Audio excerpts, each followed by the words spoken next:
Sehr herzlich willkommen, meine Damen und Herren, im Falter, diesmal aus dem Bruno Kreisky Forum. Wir wollen heute einen Ausblick auf unsere Welt im Jahr 2021 versuchen, und zwar unter verschiedenen Blickwinkeln, aus europäischer Sicht, aus russischer Sicht, aus asiatischer Sicht und so die Vielfalt unserer Welt einzufangen.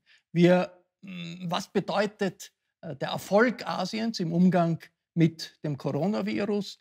Was ändert sich in der Stellung Amerikas in der Welt durch die neue Administration Joe Biden, die es ab dem 20. Jänner geben wird? Und wenn Wladimir Putin in die Welt schaut, fühlt er sich als der Gewinner, wenn die Europäer Schwierigkeiten haben und die Amerikaner Schwierigkeiten haben. Das alles besprechen wir in dieser Sendung in einer hochrangigen internationalen Runde. Aus Moskau wird die Russland-Expertin Nina Khrushcheva teilnehmen, aus Südkorea der China-Korrespondent der New York Times und aus Wien die ehemalige Botschafterin Eva Nowotny. Wir sind über das Internet alle online verbunden. Diese Sendung kommt aus dem Wohnzimmer Bruno Kreiskys. Das ist kein Gag, sondern das ist wirklich so. Hier in diesem Raum hat der frühere Bundeskanzler gearbeitet und gelebt. Das ist jetzt der Sitz des Bruno Kreisky Forums. Von hier aus werden internationale Konferenzen und Diskussionen organisiert, sowie auch dieser Podcast. Und dieser Meinungsaustausch wird in englischer Sprache durchgeführt, ausnahmsweise nicht auf Deutsch. Let me welcome Nina Khrushcheva in Moscow. Hello. Hi, thank you. Nina Khrushcheva is one of the most important Russian experts in academia in the United States. She's teaching in the famous New School in New York, and she's also the granddaughter of Nikita Khrushchev, the former Soviet leader, well known for many Austrians. Nina Khrushcheva, you are in Moscow now. If you look at the world, is the perspective on the world in Moscow, seen from Russia, anyway comparable to the perspective on the world seen from the United States, seen from New York? Or are these worlds apart? Well, I mean, they're never the same perspective, obviously. They don't look at the world in similar ways. First, it's the legacy of the Cold War, but also since Russia continues to be, as Americans, many politicians or pundits say, that it's the greatest adversary the United States has. And the same thing you can hear in Russia. So in this sense, the perspective is similar, but yet it's the complete opposite. There was a little bit of a hope that COVID-19 would make perspectives unite in some way, but of course, unfortunately, it didn't happen. And now there is this vaccine debate. So the Russian vaccine that was registered first, and the vaccination began, I think, last week. Now is seen as something that was done in a rushed way, and so Putin was trying to muscle himself into this great club of first world leaders to provide the world with vaccine. And so the Russians now say that the West is maligning their efforts. So that is already a contradiction in many ways, and difference between the Russian perspective and, of course, the U.S. perspective. The pandemic, do you feel it in Moscow in a similar ways than we feel it in Europe, or people feel it in New York? COVID? Yes, the pandemic, yeah. Yes, absolutely. I think you feel it everywhere. I mean, I don't know. I haven't been in Europe, so I don't know exactly how you feel it. But in New York, you feel it every single second, but also not only because, of course, the United States has the largest number of infections and death, but also because American culture, and Stephen probably is going to disagree with me or maybe agree with me, it does have a bit of sensationalism in it. So it turns everything, even the actual real drama, it turns into a more enhanced drama. So in America, COVID not only is a disaster, but it's also kind of a bad entertainment movie, while in Moscow it is a disaster, but people kind of get along with their lives. So yes, you do feel it, and Russia is the fourth in the world in terms of infections, in terms of the number of infections. You feel it, but it's one of the things, and we can talk about it more, although I'm not sure it's our kind of topic today. But the thing that America doesn't have and Russia still has is the kind of public service, as much as has been ruined in the last 30 years with the chaotic capitalization that happened after 91. There's still public good and public service, so there is a better care in relations to COVID, probably far inferior to Europe, I can imagine, but certainly far superior to the United States. But I guess one of the things that what you do feel and discuss in Moscow is the Trump's loss in the elections, or actually the Russians don't say he has lost. They're waiting for the actually today, the Electoral College. So supposedly they will then confirm or deny Trump's loss. But basically American elections and what's going to be expected of the new Joe Biden administration, though once again, the Russians are very careful to say that Joe Biden has won. And I assume that that's going to be our big conversation for today's panel. And I'm very glad that we have Stephen Lee Myers with us. Hello. Hello. Stephen Lee Myers is China bureau chief for the New York Times, but residing in Seoul because of a dispute between the Chinese authorities and many foreign journalists, American journalists too. So you were reporting on China out of Seoul. Do you think that might change with the new administration? There might be new possibilities for American journalists, also for you to go back to Beijing? It's interesting because the Chinese government has even hinted at the possibility that it would meet any action that the new administration takes with reciprocal actions in return. So there's a possibility. Some people have speculated that one of the easier areas to begin cooperation again after the last couple of years of conflict would be to resume people-to-people cultural exchanges, as well as the tit-for-tat restrictions on journalists that both countries have imposed, and which resulted in me and my colleagues getting kicked out. And I'm very happy to welcome in her home office in Vienna, Eva Nowotny. Hello. Hello. Eva Nowotny is one of the top foreign policy experts in Austria. She has been Austrian ambassador in Washington, in London, and in Paris, among many other assignments. Eva, the year 2021 is a year after a year of many dramatic changes of the year 2020. How do you see Europe? It is still a world of instability, a big instability.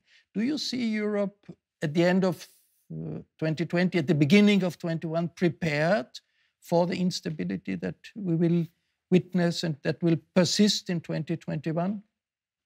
Well, that's an interesting question, but I would answer, Raimund, that it is both at the moment. You see signs that are very promising, and we have just seen those signs, for instance, over the weekend, when the 27 members of the European Union got together. They made very good decisions concerning climate problematic, made good decisions concerning the future relationship to the United States. They maintained the unity in dealing with Brexit, in the Brexit negotiations, which is also an important factor. At the same time, COVID and the pandemic has in a way exacerbated some tendencies that were already here, because it has put the main responsibility of dealing with the crisis and the consequences of the crisis to the nation state.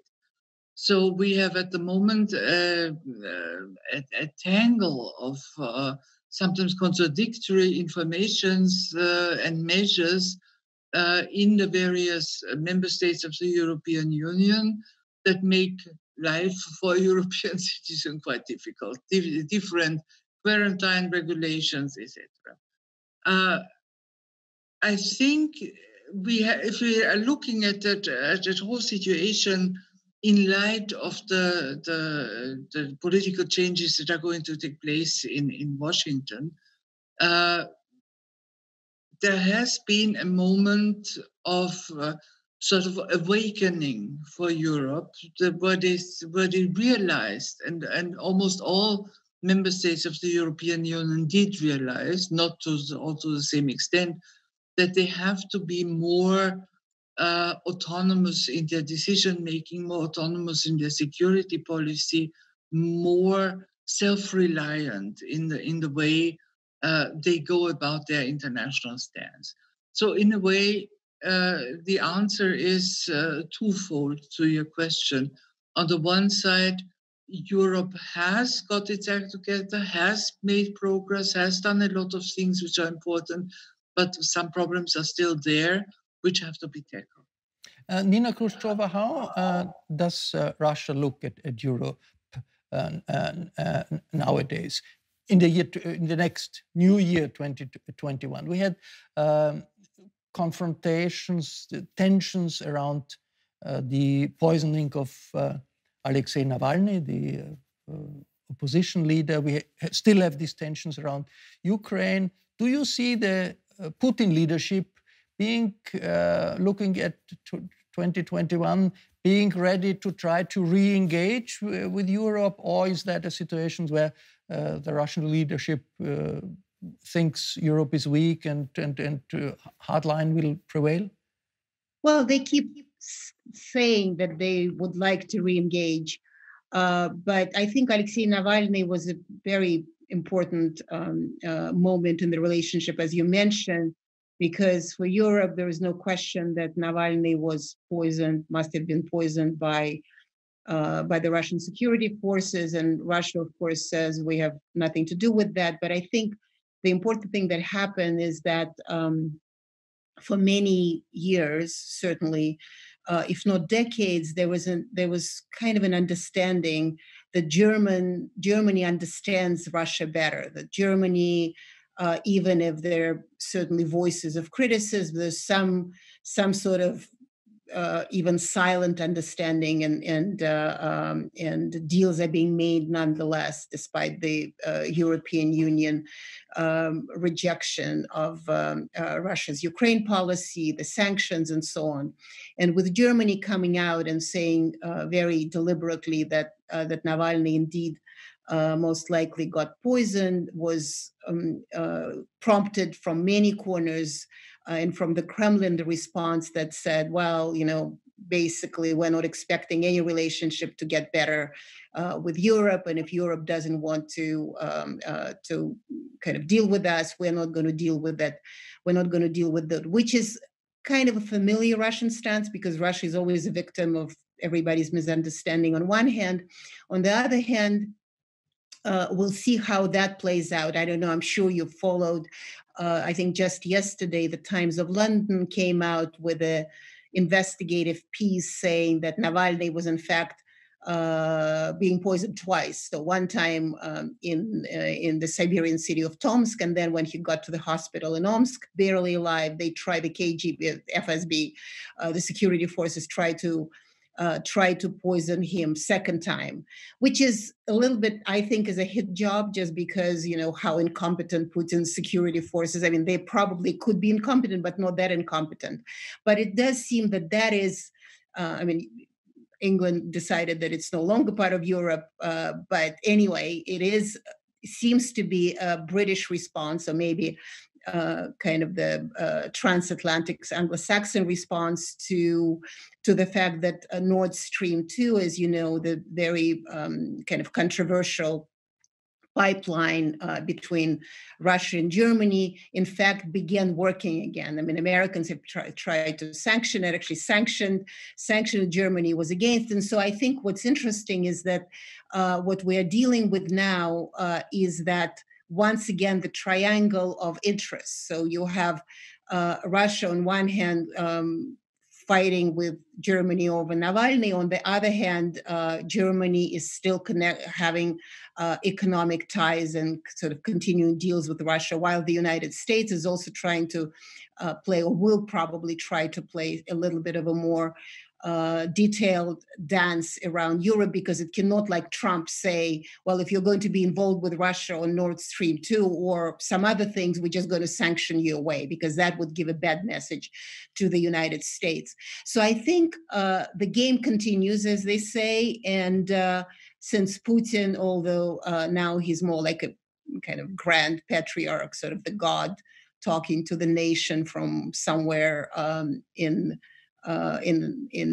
from high heaven, because we don't know exactly where he is when he does speak to the nation or attends his meetings, Zoom meetings. On one hand, he does that. On the other hand, being a former kind of KGB man himself, it does seem to continue his interest. So he's playing this game of an operative, who can outsmart whom in which directions. And so to conclude, I think it also depends on how connected the European relationship would be with the new Biden administration, and also how many mistakes will be made in those, because we do know if Putin stays in power, which, now is also here, there's always, Moscow is filled with rumors, is that, he has Parkinson's, he's dying from cancer, or something is going to happen to him tomorrow, or he's going to stay for another how many more years or decades, as long as he is alive.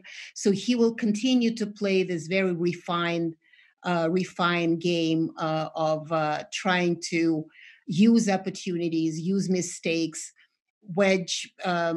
use a little kind of misunderstanding between relationship, but also trying to build up his own relationship with the stronger side that may decide that it needs Russia for, say, nuclear negotiations or climate negotiations. Ever mentioned those? So I think, as Sherlock Holmes would say, the game is afoot, and I think Putin is being sort of watching the Biden and then European relationship very closely. Stephen Lee Myers, seen from Asia, mainly from China, I would say, does Europe look weak, or on the other side, Europe got its act together, vaccinations are going to be distributed through the European Commission, Europe hardens its position towards China. How do you see the Chinese? How do the Chinese see their perspective for Europe in the next year? If you remember, this year began with great hopes of a renewed commitment between Europe and China. That was derailed by the pandemic, of course, but also I think the shifting views you alluded to. There is a hardening of views toward China in Europe, across Europe, even in places where there was a greater sense of sympathy or a greater willingness to work with China. And I think that changed partly because of the repressions in Xinjiang, and then also the harsh crackdown that unfolded in Hong Kong, even as the pandemic was boiling over in the rest of the world. And I also think even China's handling of the initial outbreak and the obfuscation that was involved in that, I think that really soured people on China generally, not just in the United States, which of course captured a lot of the headlines, especially this year with the election, but across Europe and beyond. And I think China has woken up to that, and they realize they have a diplomatic problem. They sent the foreign minister this fall. He had a kind of disastrous trip across Europe, but it's interesting to see Xi Jinping reaching out even now, trying to, I think, repair some of the damage that was done. He had a conversation with President Macron the other day and talked again about the areas where China and Europe should be cooperating. That said, they haven't been able to reach the investment pact that Angela Merkel had worked so hard to try to get done this year, again, partly because everything was derailed by the pandemic. A lot of the face-to-face meetings didn't happen, but it looks pretty clear now that that's not going to happen. That agreement, which even that is short of what some people wanted. So I think that there's going to be a huge reset that's going to happen inevitably with the new administration, because I think what they have signaled, the Biden people, is that they want to work together with traditional American allies to come up with a coherent Chinese strategy.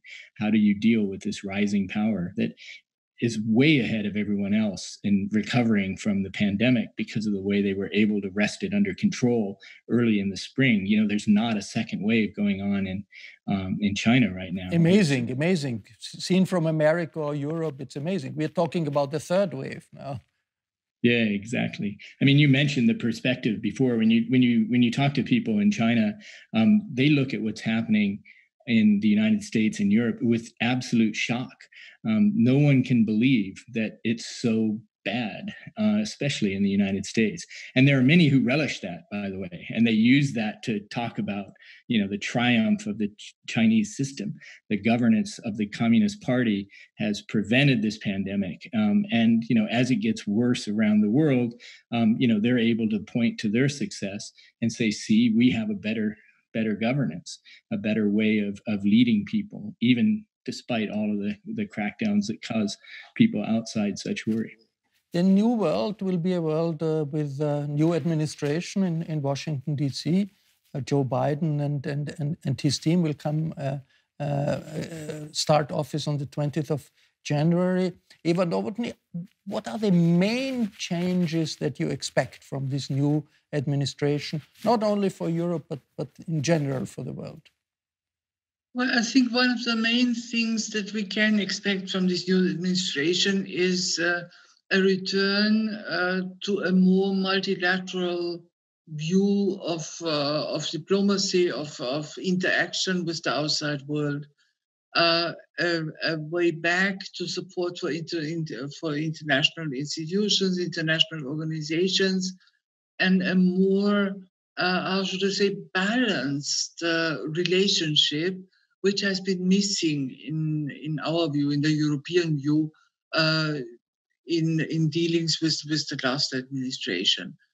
At the same time, when we are looking sort of at global affairs, we must not forget that President-elect Biden is going to have an enormous array of domestic problems to resolve. Not only the pandemic, and that has been sort of even in our conversation here a dominant factor, but also the economic consequences, the social consequences, the increasing poverty, the increasing inequality, infrastructure problems, race problems. I mean, there is an array of problems that is enormous and that has to tackle. So I assume that while the president in the United States Constitution still has the primordial role in shaping foreign policy, a lot of the actual work in foreign policy will be the responsibility of Mr. Blinken as Foreign Secretary.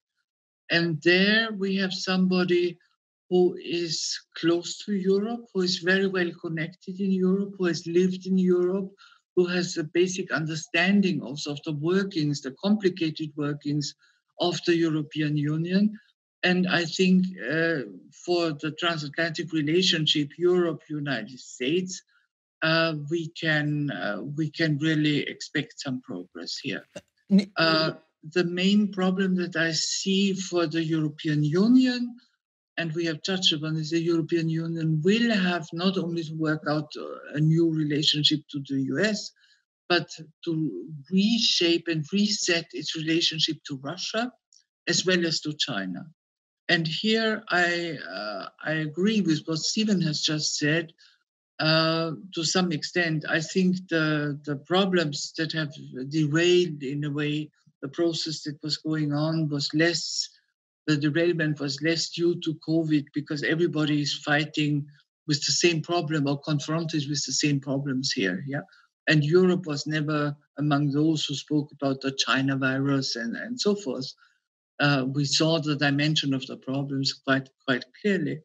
It was rather Hong Kong and the treatment of the protesters in Hong Kong, the very harsh treatment, and also the harsh treatment to some of the protesters and some of the dissidents in the aftermath of the Hong Kong demonstrations. Let me ask Nina Khrushcheva. Putin had a special relationship with the person who is still president in the White House, and Putin's influence in American politics and was an issue in American politics. How is Putin, how is the Russian leadership looking to the new Joe Biden leadership and the fact that Donald Trump, they are who has been sort of their allies leaving the White House? Well, I mean, and I think I've spoken about it at Kreisky Forum probably more than once, that a lot being made about Putin's special relationship with Trump. I just would like to once again remind everybody that Putin doesn't have special relationship with Trump. Trump has special relationship with Putin because he talks about Putin, my man, all the time. I mean, comparing to, say, Erdogan relationship with Putin, Turkey's Erdogan relationship with Trump. That is a special relationship. So it's more ideological than it is personal in any way, because the Democrats under Barack Obama were understandably and incredibly critical of Putin, including the Ukraine situation. And so, of course, when Trump came in and started saying that, we're going to be friends with Russia, we'll make it, and so on and so forth, of course, the Kremlin was very excited about it. Nothing really happened. In fact, there were more sanctions under the Trump administration than they were under Obama administration. But ideologically, of course, Trump needed Putin as a kind of a counterbalance to the Democrats. And of course, the Russians were technically supportive of Trump because it was kind of the enemy of the enemy of my enemy is my friend. So if the Democrats, if Trump is the enemy of the Democrats and Putin is the enemy of Democrats, so Trump would be the friend of Putin. That's why I think they've been very careful and very silent about the president-elect Biden. And every time when Putin, I think Putin was asked about it twice, and his press secretary talked about it a few times, saying that we are going to wait until the official tally is out, which is supposedly today. And when Putin was asked, so you haven't congratulated President-elect Biden yet, and you seem to be the outlier in this, Putin's wouldn't it make the relationship worse? Putin's response was sort of deadpan, saying, you can break something that is already completely broken. So that's how Russians enter this conversation. Certainly, and Eva mentioned Blinken, who understands Europe and likes Europe, and equally dislikes Russia. I think last year or 2 years ago, he wrote a piece in the New York Times, which was called Behold Vladimir V. Potemkin, and his whole argument that Russia is nothing more, Putin's Russia is nothing more than a Potemkin village. So it just doesn't seem like it's bode for kind of the beginning of a good conversation. But what Nina, can I interrupt you for a moment? We'll just continue in a second, but this is the first part of our conversation. I have to say goodbye from the viewers and our friends at the TV-Station W24. Das heißt, ich muss mich jetzt verabschieden von den Zuseherinnen und Zusehern auf W24. Hier ist unsere Sendezeit zu Ende, aber die Diskussion geht weiter im YouTube-Kanal des Bruno Kreisky Forums, im YouTube-Kanal des Falter und im Falter Podcast. Ich wünsche Ihnen alles Gute im neuen Jahr und bleiben Sie dran. Nina, let's continue this discussion. So Joe Biden is not an unknown in Russia, is he? No, he's absolutely not an unknown. And when, in fact, the problem with Ukraine broke out in 2014, when Russia annexed Crimea from Ukraine, Biden was Barack Obama's point man on dealing with Ukraine, having relationship with Ukraine versus having no relationship with Russia, and basically arguing against Putin. Also, as you, of course, remember, when Navalny got poisoned and Trump was very slow in saying anything about it. I think he did ultimately said that we resent that it happens in Russia. Joe Biden was very quick to come out and say, I'm going to hold it against Putin. So just to conclude quickly, I think it's the relationship. Russians are not expecting much. They expect more sanctions. They also expect more lecturing, because Trump was also not lecturing Russia on human rights and so on. So Biden administration would certainly be seizing up on this kind of issues. But something that Eva said, and it gives me a little bit of hope. I hope it is going to be professional administration. So the mid-level official, those who deal with foreign policy, actually can get, regardless of the language, they can get some things done. The nuclear armament agreements, the climate agreements, the potentially some sort of resolution in Syria, some things that can be dealt with Taliban in Afghanistan, things that Russia has a foot in those places, and if played correctly or if handled correctly, actually they can be allies rather than enemies in those issues. So this is something that even Russian admit can be a positive resolution with this particular administration, which generally is not welcomed by the Kremlin. Stephen, the Chinese President Xi Jinping and Vladimir Putin are on the same line on many international questions. This is an alliance which is unusual and gives these two countries, huge countries, Russia with huge potential of weapons, nuclear weapons, and a foreign policy in the Middle East, China with its economy. Are these two giants, in each of them being a giant in its own way, are they going to stay a factor in world politics acting together? How do you see that? I think it's fair to say that the relationship between the two countries is probably as strong as it's been in 50 years or more. And the reasons for that, I think, have a lot to do with both countries' interest in balancing the unipolar world led by the United States.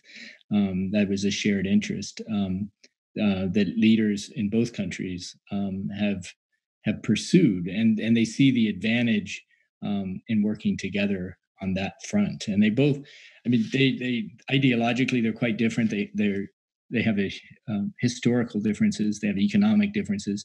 There's a great deal of tension if you go to the border on either side, as I know Nina has done, and talk to people, ordinary people. They really don't like each other. But I think that there is anti-Russian racism in China and anti-Chinese racism in Russia, sort of. Exactly, and some of that is historical, some of it's cultural. But I think that the governments see a lot of value in cooperating. Some people will say, and first of all, the Chinese will say they do not seek a military alliance with Russia, but they do look for ways that they can cooperate and partner. They're taking part in joint exercises and even joint patrols this year, which was really an interesting development over Japan. And so I think you'll see more and more of that kind of cooperation going on. But very rarely will you see them, I think, teaming up against somebody else. I just don't think it'll take that shape. How does China see the new upcoming administration in the US? The relationship between Xi Jinping and Donald Trump was very contradictory. On the personal level, the two leaders seemed to spare each other of attacks, but on the political level and on the economic level, China and the US really are on a confrontation course. But if you watched the discussion in the US, it seemed the Republicans and Democrats didn't agree on anything except on being hard against China. So how does China see the Biden administration? Less instability, maybe more possibility to calculate, to know what this new administration is going to do? Or is it rather seen as a threat because of a new way to organize anti-Chinese alliances in the Far East? Well, first, I would echo what Nina said about the Trump-Putin relationship. I think Trump saw and in fact referred to Xi Jinping as being a great friend and working well and doing a great job for his country. He said that as recently as March.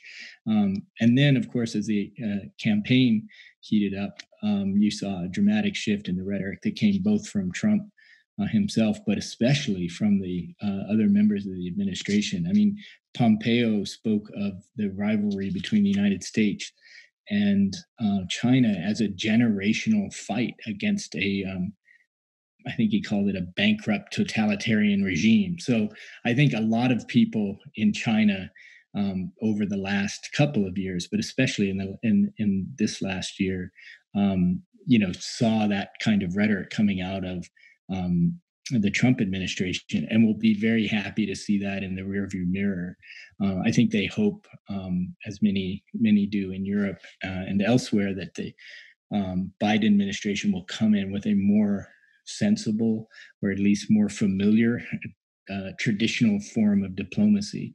And I think on that level, they think they will be able to find ways to cooperate. But as you rightly point out, the mood in the United States has shifted dramatically, and as it has in Europe. And there's a great deal of wariness now towards the kind of country that China is becoming. I mean, really, for decades, administrations of both parties saw an interest in engaging with China, especially on economic issues and trade, as a way to bring China into the global community and into the sort of world order that had emerged after the collapse of the Soviet Union and the end of the Cold War.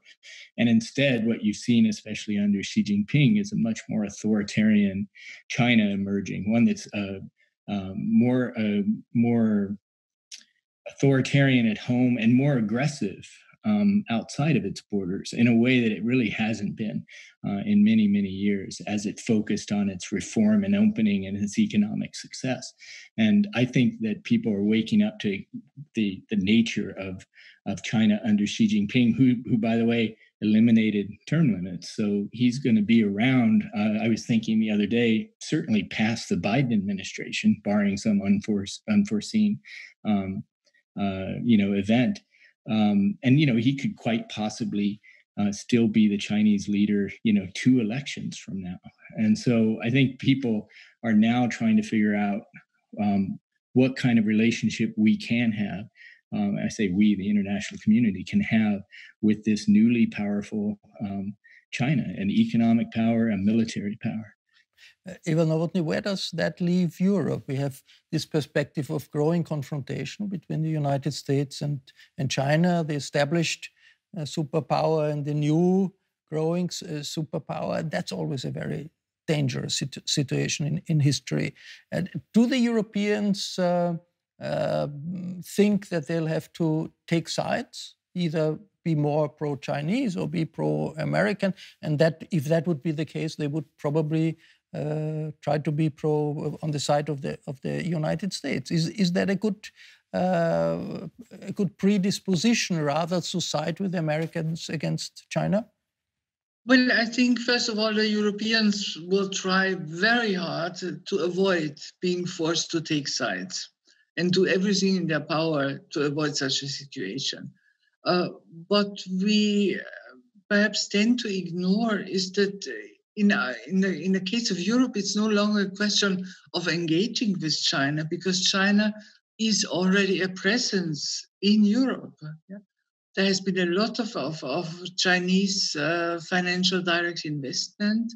It goes beyond the mere trade and the mere deals that are brokered.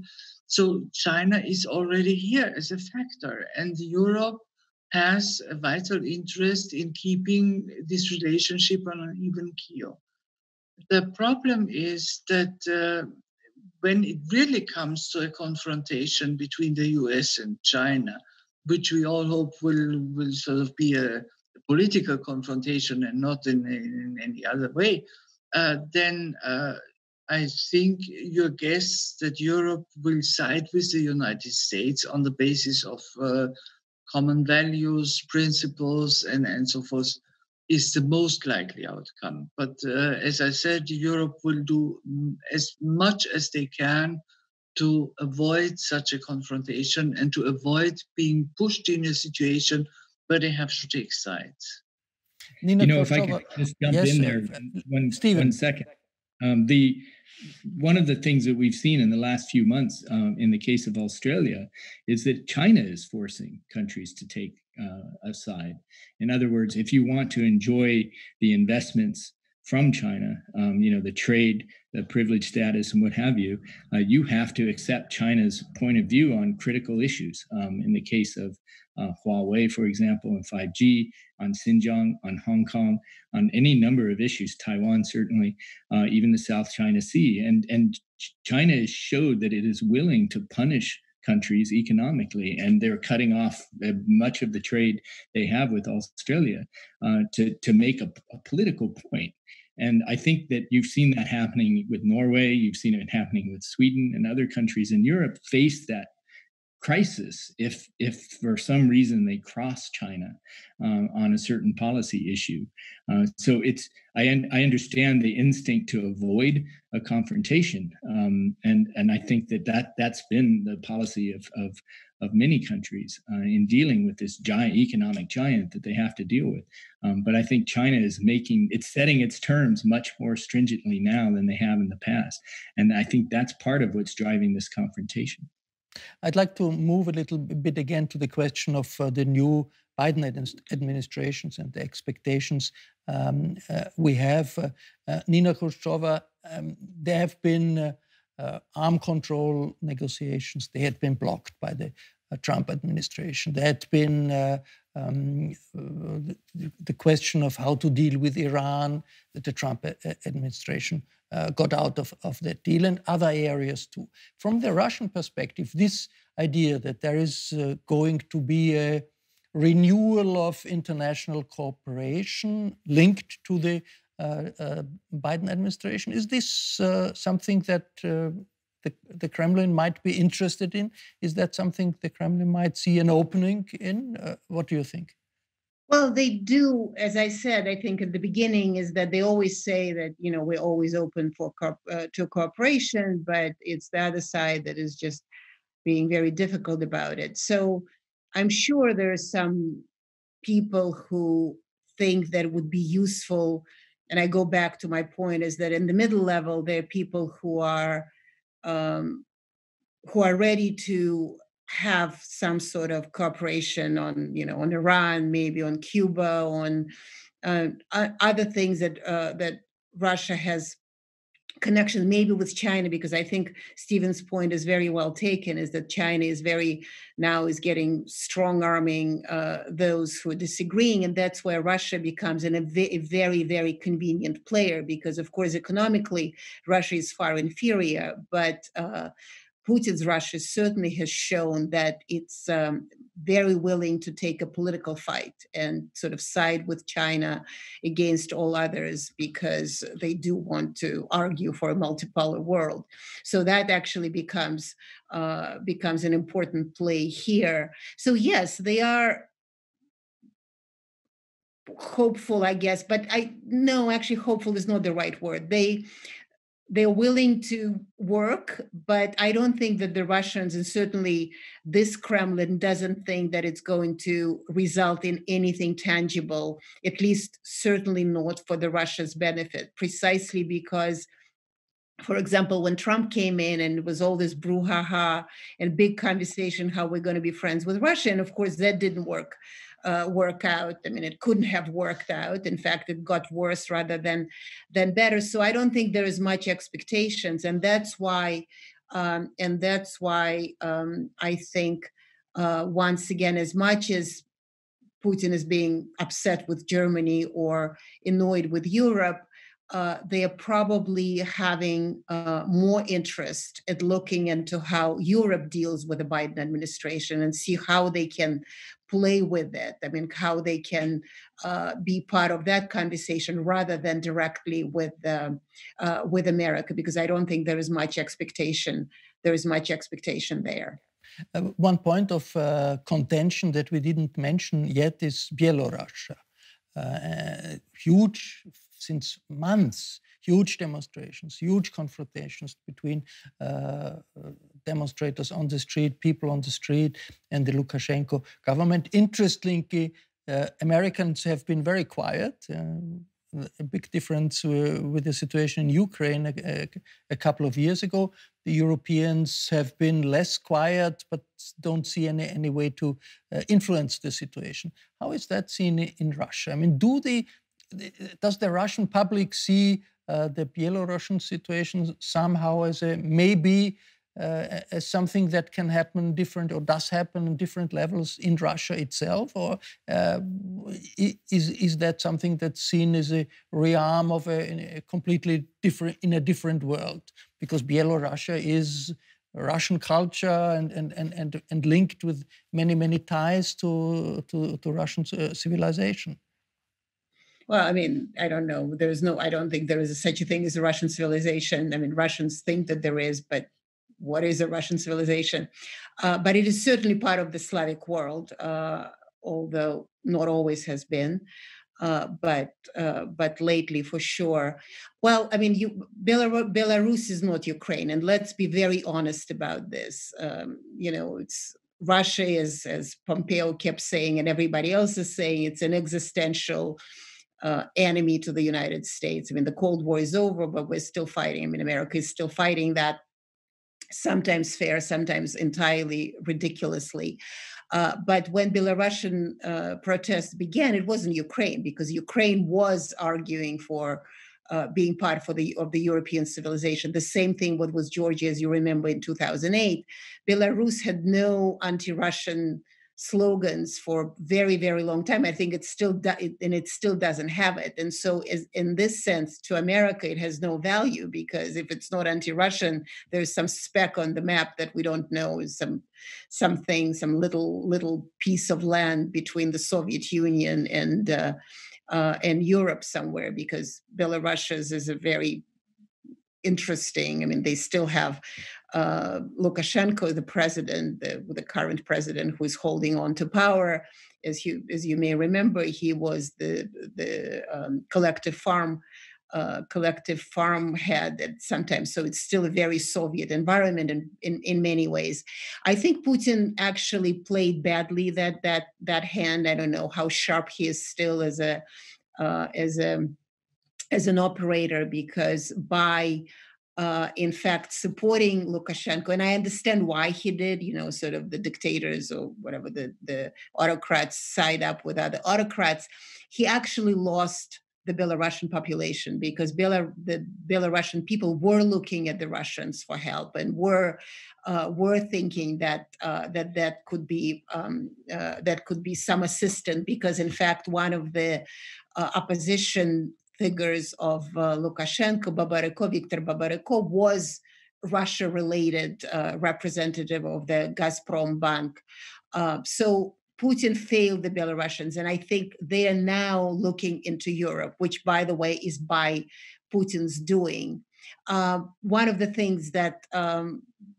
reasons Putin may not have wanted to support the public versus Lukashenko is that exactly that. He was afraid that then if he goes to the will of the street, then Russian street would start interfering with his politics. So far they've been able to suppress this to some degree, but there is really no solution to this until Putin, and it sounds completely ridiculous, until Putin lets it go. It would be very difficult for Belarusians to create the independent free society. So it's something that we have to see from the Russians, from the Kremlin coming, that Lukashenko, as he promised, there would be another constitution. He would be then stripped of some of his powers and eventually resign. How long that will take, that is a question. And the more that continues, that kind of weird status quo that Lukashenko is a president-elect, but he's not really a legitimate president because we don't know how many people actually voted for him. The more Russia is losing Belarus as a country that is part of that kind of this Slavic space that it still keeps, and I think this is something that that Putin needs to address, but so far he seems to be failing in that. Even Nowotny, since months now, these demonstrations in the streets of Minsk and other Belarusian cities. Can the Europeans do more than declare their support for the demonstrators? And there had been sanctions, but in a limited way, and they don't seem to have any effect. Could Europe do more? Well, first of all, they have not recognized the outcome of the election. So they have not recognized the re-election of President Lukashenko. They have established contacts with a number of dissidents who have been also invited to Brussels and have been in contact with all the other European leaders. And there have been sanctions, individual sanctions against a number of people, as well as sort of sanctions, economic sanctions in the relationship to Belarus. I don't see much more they can do at the moment. Yeah, I mean, this is one of those situations where you just have to hope that sooner or later the pressure is so big that it will have to it will lead to an outcome. But other means,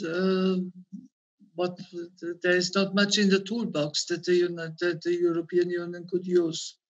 Lukashenko seems to be convinced that repression will work at the end, and I'm not so sure, because it has been very repressive, but the pressure from the street has not given up. Yeah, demonstrations have in fact gotten larger over the time and more determined. So we have seen in a number of other situations that finally the regime perhaps will have to give in, because the pressure is too big to withstand it anymore.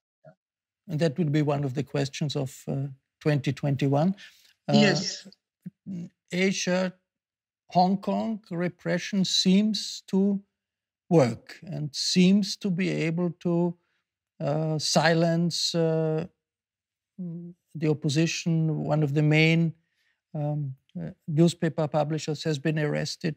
Members of the local legislative council have been arrested. Stephen, does repression work in Hong Kong? Do we have to admit that that's the case, even if we hate it? Well, I was just thinking of Tiananmen Square in 1989, and I think at a certain level, it takes a lot of factors, I think, for a government to collapse. We saw it in 89 in Europe. We saw it in 91 in Russia, and in Hong Kong, I think there's a recognition that it's part of China, and China's not keeping its agreement, the commitments it made to respect the special status and culture of Hong Kong, as well as Macau, by the way. And, they've pressed ahead, and I think partly because of the protests last year and the concern over that, they decided that now was the moment that they were simply not going to tolerate that. And, you do not see protests gathering any momentum inside China either. And so Hong Kong's becoming much more like the mainland in that sense. And, whenever there's a sign of dissent, it's put down very quickly. So it's not allowed to get to the level that it has in Belarus in recent months. And it's interesting that, like, diplomatically speaking, we talk about like where Russia and China agree. China's first principle is non-interference in other countries' affairs, and while of course they interfere in other countries' affairs all the time, the principle is that they think countries should be left alone, and that's why they have a certain appeal to other autocratic nations. I think they'll argue that their system works, and therefore people have no reason to protest. But the vehemence of the crackdown suggests that they are a little bit worried about popular sentiment. Nina Khrushcheva, China, the biggest, most populous country in the world, gets more authoritarian. How would you see Russia on this level? There have been protests in the Far East in Russia. There had been protests in other parts of Russia. And it's not clear if there is a clear direction. Is there a clear direction for the government, for the political system in Russia? Does it get more authoritarian, or is that not true? No, it is getting more. I mean, I'm very hesitant to use all this kind of labels just because it's more complicated than that. But certainly, it's in 2012 when Putin came back to his third term as president, it has turned more authoritarian, more autocratic. In 2018, when he once again became president, it was getting more autocratic. I mean, if you walk around Moscow, even without any protest, there's a lot of police. I mean, it is a police state, just in case something would happen, just in case something would break out. If there was a holiday, there would always be an incredible police presence, just in case somebody would go and protest. When Belarusian protests broke out, there were people arrested next to the Belarusian embassy. So it's not like the Chinese. I mean, we're not that organized. It's really not. I'm afraid even to use this word, but it's certainly not dictatorial. So it's not that sweeping, but there's certainly oppression has grown for sure. I mean, in 2015, I went to the Red Square and I put a sign on my chest saying Putin is a dick in Russian, so it makes no sense in Russian. And I wasn't arrested, and I was expected to be arrested, but I wasn't. I was just kind of shooed away. I would never have done it today. I would have been very afraid to do it because God knows what the result would be. So it is. It's certainly getting tougher and tougher, but it's also, something that I mentioned at the beginning is that it's really unclear where this regime is going. There's a constitutional amendments which allows Putin now to delete all the previous 20 years that he had in the Kremlin, and now he was starting anew as if it's just, he's fresh and young for another, 12 years, right? So it would be 12 years after 2024, with this term expires, then it would be another 12 years.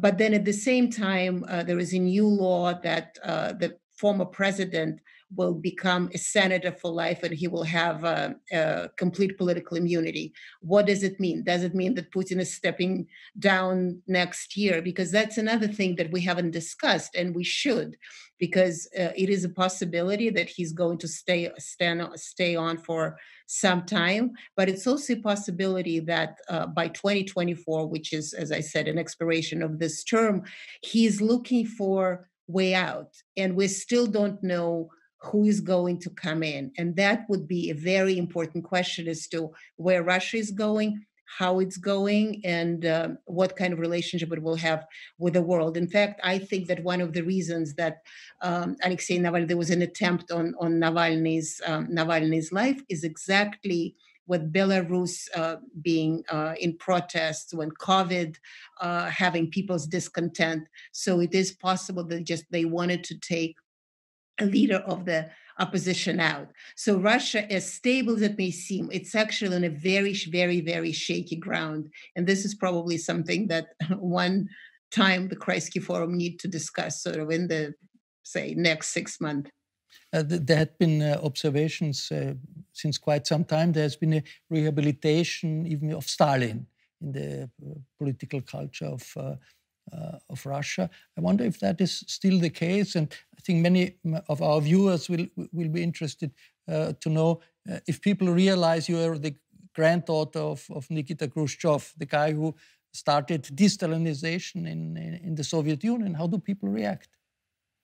Well, I mean, the Stalin, the kind of rehabilitation of Stalin, so to speak, has happened. I think Stephen was still a Moscow bureau chief, or was a Moscow bureau chief when it was all happening, right, Stephen?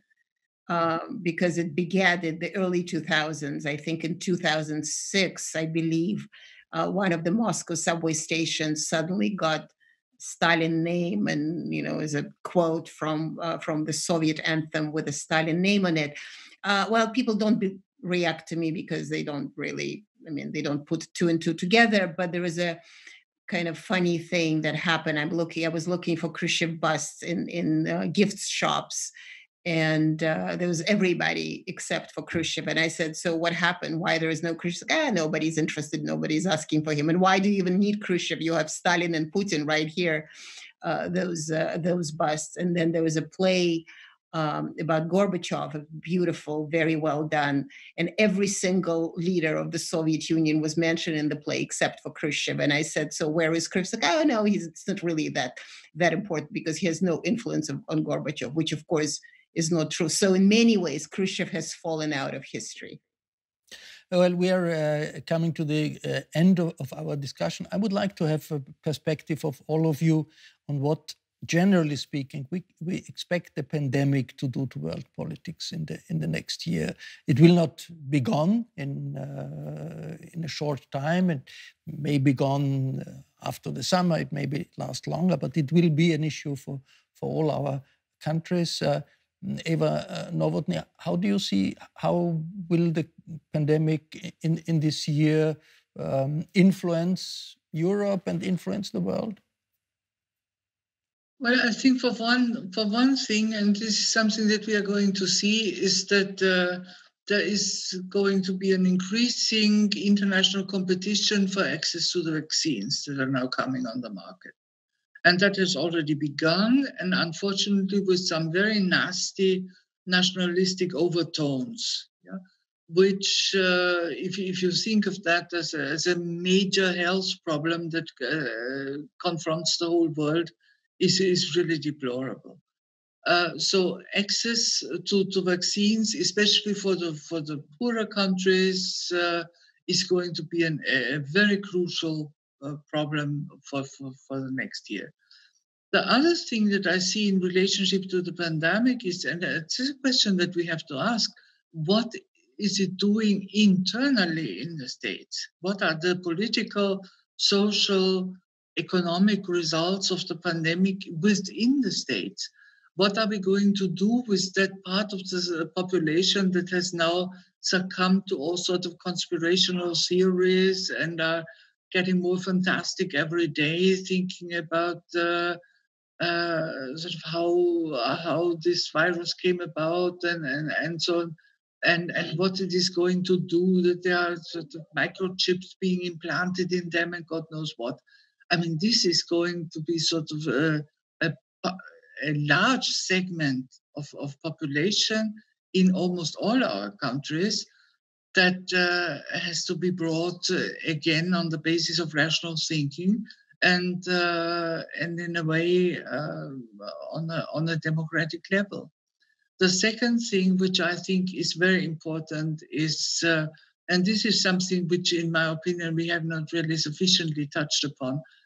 The Biden administration is going to bring in a number of very professional, experienced people who have been ousted in the Trump administration and are now in sort of waiting patterns in different think tanks, and so they will all come back into government. And that, I think, is a big asset for international relations, that they will become more professional, calmer in the tone, and perhaps more, more again, multilateral in thinking. Stephen, the pandemic, meaning China gets stronger and stronger? Or, I mean, that would also be an interesting question. Conspiracy theories that Eva mentioned in Europe and in the US, do we have them? I guess we have them in Asia too, because we have everything that exists in the world in Asia, don't we? The big difference is that if you hear them, at least in Chinese media, you know that they're being at least tacitly endorsed by the government. Conspiracy theories that are anti-government, of course, are quickly censored and disappeared. I think that the pandemic has been a huge shock for China, as it was for everybody. But I also feel, as I mentioned earlier, that China really feels like they've figured out how to handle it and how to bring it under control, how to make sure it doesn't flare up again. And now you're seeing the economic rebound beginning. China, I think, is going to have the world's largest economic growth this year when it seemed impossible only a few months ago. And I think that going into the new year is going to increase the confidence of Xi and his vision of China, despite the missteps in the beginning, despite the diplomatic fallout that they have experienced, despite the anger around the world over Hong Kong and other issues. I think you're going to see a much more aggressive China on a variety of fronts. We've seen this already with India, with Australia, with tiny Bhutan, and I would expect a lot more of that in the year ahead. Nina, any elements of this Chinese optimism in the Russian approach towards the pandemic? No, not at all. I mean, in the summer when the numbers were going down, there was a conversation about European countries that, Russians have figured it out and Europe just really let it drop, but no more. I think the vaccine is a very important question because Russians, of course, already started testing. And the big argument is that their vaccine is much cheaper than any other vaccine. And Putin already offered it to the United Nations and to everybody else. And so it is a possibility. If it does work, Russians would be very willing to distribute it in poorer countries. And that's how kind of push forward its own potentially soft power. So we'll see how it plays out. I don't think they will be allowed that either for objective reasons or ideological reasons, but they surely, the Kremlin surely would try. And so while last thing I want to say about this, and I also think it seems to me that it's not only vaccine nationalism, but also because every country had to deal with coronavirus on its own and China is doing so well. My fear for the world is that we're calling for unity. It's actually going to be more inward looking because they'll all be competing for economic markets, for economic development, for recovery and whatnot. So rather than more cooperation, I would see less cooperation, though more talk about the cooperation. Well, thank you very much. That sounds like a year of challenges ahead of us, despite the vaccine. And there are some challenges there is no vaccine for, but the world will be confronted. Thank you very much with your insights from Seoul, from Moscow and from Vienna. Vielen Dank fürs Mitmachen. Vielen Dank an Sie zu Hause für Ihr Interesse. Der Falter Podcast, der YouTube-Kanal des Bruno Kreisky Forums und der YouTube-Kanal des Falter verabschieden sich von Ihnen. Ich verabschiede mich von Ihnen, wünsche Ihnen alles Gute im Jahr 2021 und bleiben Sie dran, bleiben Sie gesund und auf ein nächstes Mal.